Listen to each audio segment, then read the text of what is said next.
out of favor and fallen out of favor in a big way.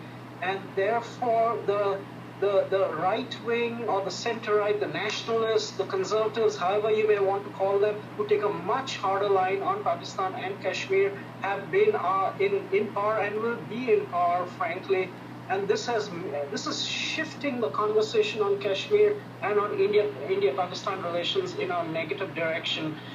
Both sides understand, though, that they have to work through these difficulties, and Pakistan has its own share of political problems, and there are many in that regard. But time is not healing. Time is making matters more complicated and not simplifying the equation. Well, let's look at this recent test. It did fail, but it did show that India's weapon development is actually very much important right now, at least to the world. The hypersonic missile is actually a very big issue. You have U.S., Russia, others are developing. Why is that so much of an issue in the news right now? Why is that so well spoken of? There's other stuff that's going on in the world, but it's one of the main things you see in the news, and this is why. This prophecy right here, the day of the Lord. The elements shall melt with fervent heat, man. 50 million to 150 million degrees? Man, hey, I ain't trying to feel that. What about you? These Mach 5/Mach 20 types of instruments, how much actually as a priority do you see the weapons development is to India right now? And do you feel like this is being motivated more as a defense mechanism, or are they looking to possibly go on the offense if they need to? This is not a defense mechanism. It's more from an offense perspective.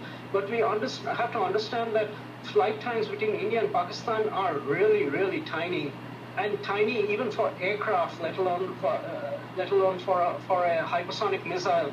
And so they are always going to be on edge in this regard. The more they get militarized. We'll post some more stuff real quick on the other video. Right? Meanwhile, while that's going on, you got this shit going on. Let's talk cash. Want to move money instantly with 2 quick taps?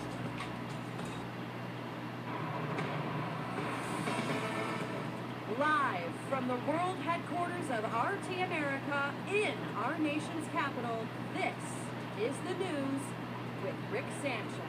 Hi everybody, I'm Rick Sanchez. I want to welcome everybody, people watching us from all over the world. I'm glad you're there. Especially those of you who are watching us on the portable TV app, because you're probably watching us on a mobile device, and we think that's kind of cool. As we begin this newscast, I want to present you with a story for comparative purposes. Take a look at this map. See this? That's the Gulf of Mexico. It is where 32 Russian warships are doing joint exercises off the coast of Louisiana and Mississippi and Florida and Texas. Why is that, man? Let me get this precept. So the book of Matthew, chapter 24, verse 6, it says, and you should hear of wars and rumors of wars. See that you be not troubled, for all these things must come to pass, but the end is not yet. For nation shall rise against nation. That's exactly what this is right here. That's all this is. And kingdom against kingdom, and there shall be famines, pestilences, and earthquakes in diverse places. All this stuff is going on. From the earthquakes, the pestilences, the famines. There's other talks in the news talk about food shortages as well. Different places around the world not getting no rain, record-breaking heat, so crops can't grow. Now, verse 8 said, all these things are the beginning of sorrows. And let me see, it's the other precept I was just thinking of. It'll come back to me, let me display how I put it. The Russians apparently don't like the way the United States is conducting relations with Latin America, and they're sending a message for us to back off. These exercises involve 5,000 troops, 32 warships, 40 aircraft, 18 special ops and dive teams from countries that are helping the Russians, like Nicaragua and Venezuela and Cuba. Now, this is a scary scenario. Yeah, they literally right there. And recently in the news, they actually did a deal with them Cubans down there, tribe of Manessa, and actually got some nuclear facilities down there. You already know what they was doing down there. They get them arrows ready. Now, that's in the book of Matthew, chapter 13. in verse. Let me start it. Let me go.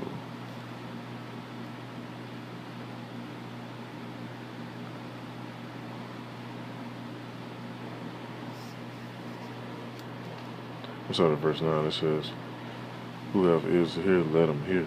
So you got ears. Everybody got ears. Just because you got ears, you ain't gonna be able to grasp this fully if it ain't really meant for you to grasp it. And it's so plain, but this go right over a whole bunch of people's heads too.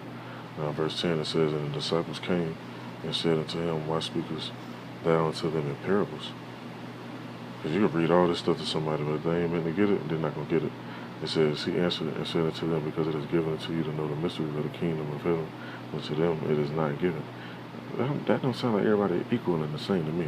Somebody a little bit more special and some not. Maybe I'm wrong. Let's say, "For whosoever hath, to him shall be given, and he shall have more abundance. But whosoever hath not, from him shall be taken even that he hath. Therefore I speak I to them in parables, because they see not, and hearing they hear not, neither do they understand." So, like the scripture talk about right here, elements melting with fervent heat. There's only one thing that's gonna do that on the earth. You go search it for yourself. You gotta just listen to me.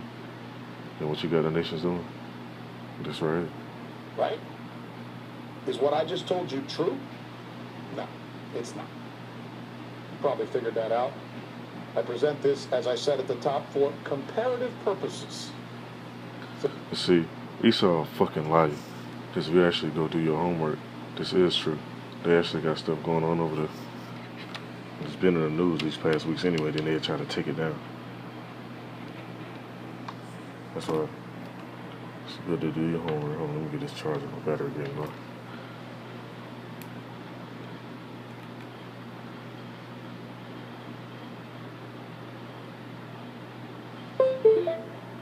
Yeah, Esau a fucking damn devil.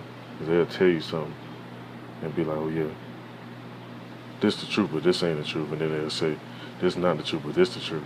That's how they like to play. Instead of just coming straight out with the raw and uncut truth. We got all type of shit going on around the world. Best believe, just like Esau got their troops and all that other shit over in different places, the other Edomites, they got their stuff over in these places too as well. That's why they don't just go do what they want to do. Because they got positions, just like they got positions. It's military strategy. So that I can ask this question. Could you imagine if this really happened? Could you imagine something like this tomorrow?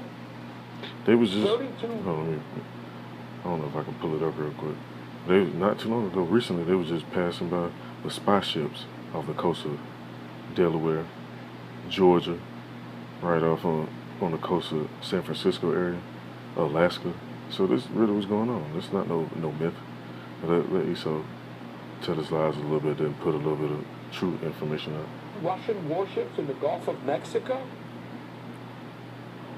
I mean, could you imagine what something like that might possibly provoke?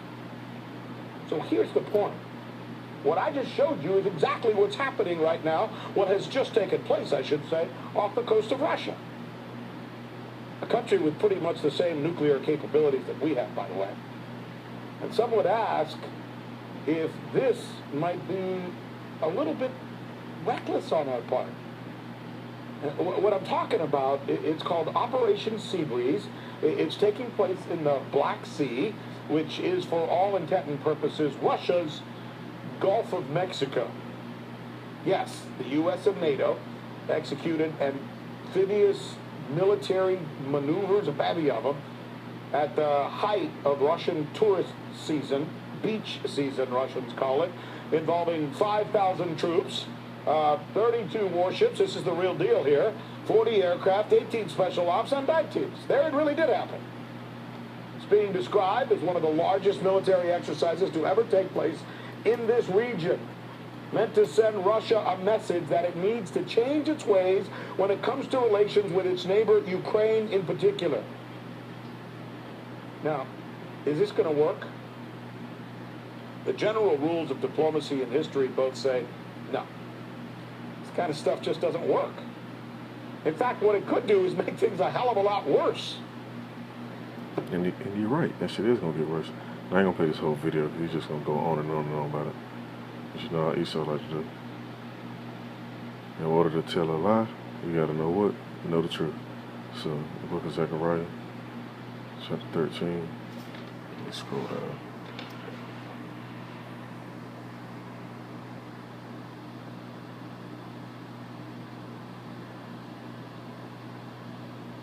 Let's see what I want to go to. Anyway, it says, and it should come to pass. This is in verse 8, the book of Zechariah, chapter 13. It says, and it should come to pass that in all the land, saith the Lord, 2 parts therein shall be cut off and die, but the third shall be left therein. And I'll bring the third part through the fire, and I will refine them, as silver is refined, and try them as gold is tried. That's why when you're going through stuff, especially if you're trying to carry yourself in a righteous manner, hey, don't trip because you see people running around being wicked as hell, and they getting over and getting by. The Most High gonna wipe their ass the fuck out anyway. So what you want to do? Go through your stuff now, or go through that later? And I said they should call on my name, and I will hear them. I will say, it is my people, and they shall say, Yahweh is my power. And that's what's gonna happen. These the 3 major prophecies is about to take place. You'll have Jacob's trouble,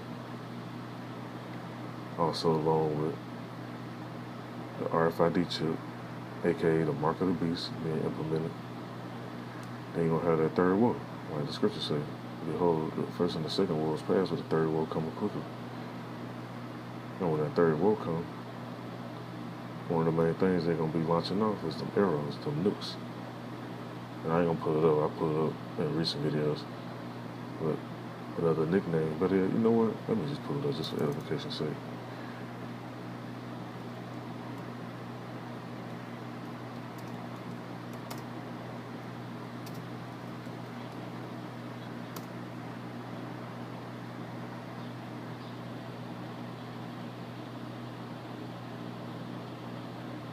Let's see, the last time I searched it, they moved some stuff around. Let's see if they'll move it around again.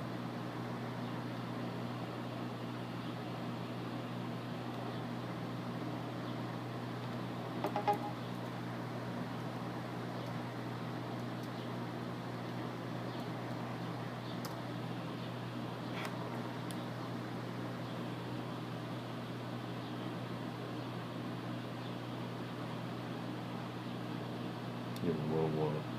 Give me one more to my one morning. It's a little early. I can. Been up all damn day. That's all good. Let me see. Let's find an actual nickname for this.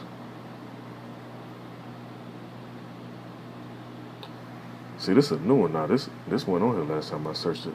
It says, Able, NATO Allied Command Europe and U.S. European Command Nuclear Weapons Exercise first gained prominence after the Able Archer. Man, you can't make this shit up. Why would they call that the Archer, man? The Able Archer. Let me see what's another one.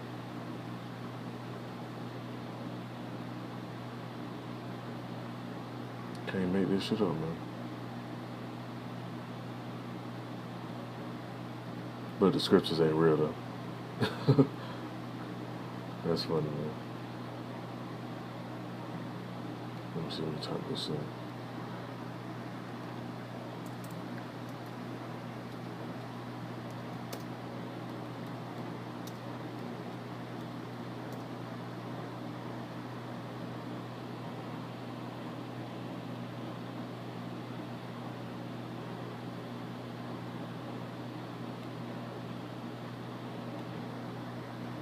See, now it's making the search a little bit different. This shit ain't pop up all the other times I made videos. Let's see.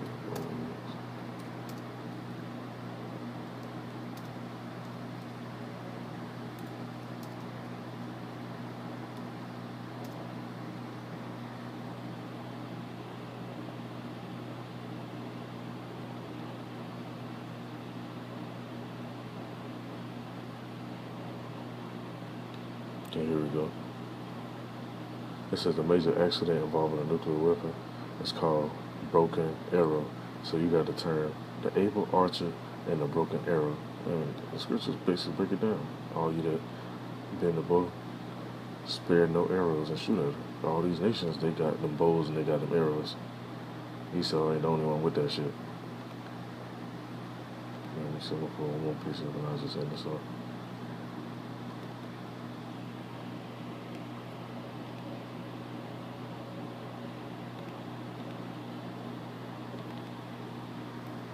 I'm gonna pull this at first, so we'll just end this off. This is just a little faith booster and for the hopeful elect.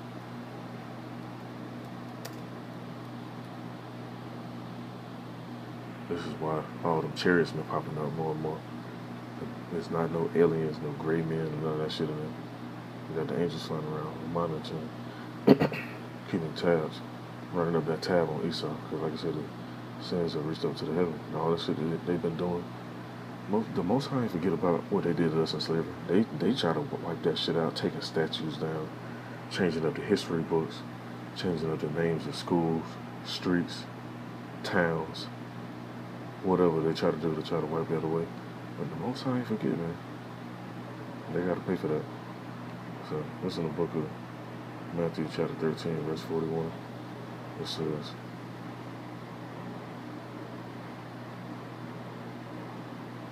let me scroll out.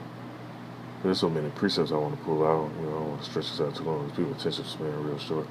It says, the Son of Man shall send forth his angels, and they shall gather out of his kingdom all things that offend, and them which do iniquity, and shall cast them into a furnace of fire. There shall be wailing and gnashing of teeth. Then shall the righteous shine forth as the sun in the kingdom of their Father. Who have ears to hear, let him hear. So that's another parable. But most people ain't think about no ships coming down with angels in them to come grab them up and save them when this judgment go down. We'll see, the elect know what's up. Our forefathers, our ancestors, so to speak, they knew what was up when they seen them ships. And we still see them to this day, so I just want to bring this up. I want to let this out was edifying. Call by Yahweh Shem Shah. Shalom to the left.